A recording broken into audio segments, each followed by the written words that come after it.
Yan ang aking tuna. Tuna sandwich. Ang sarap nito guys, promise. Luto na kayo sa bahay nyo. Ganyan lang. Para hindi na kayo hindi, at least may mga palaman na kasabay nyo, ganito lang gagawin nyo sa tuna. Kahit chicken, or kung wala kayo tuna chicken, yan, ganyan lang guys. Next time, gagawa uli ako ng egg pimentos.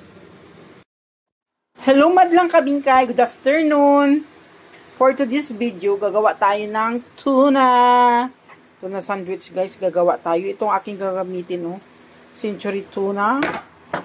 Ito naman, kasi mayroon ako dito sa bahay. Sayang naman. Ito, gamitin ko na lang to yung premium, yung chunk. Dalawa, bali tatlong gagawin ko. Tapos itong mayonnaise. At saka ang pickles. May celery ako. Yan ang celery ko, guys. Ngayon, halo-halo lang naman to guys. Para makagawa tayo ng ating sariling palaman sa tinapay. Para mga baon-baon nila.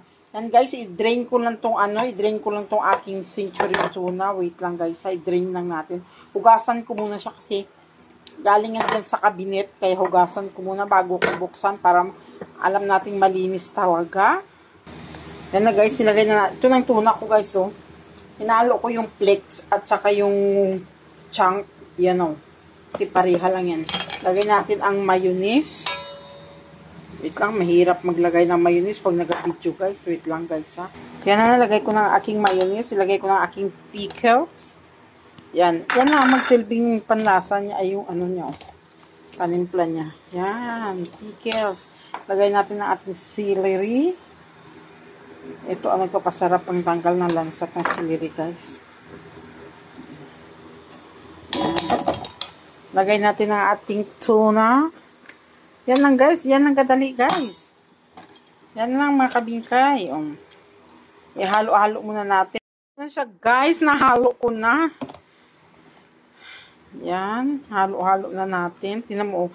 Yan ang gusto ko nga tuna. Yung may chunk ka pa nga makain. Hindi siya masyadong durog. Tapos nakalimutan ko pala yung yung onion ko. Yan. Hinabol ko na lang yung onion ko. Ang sarap nito guys. Promise. Yan. Halo ko na ganyan.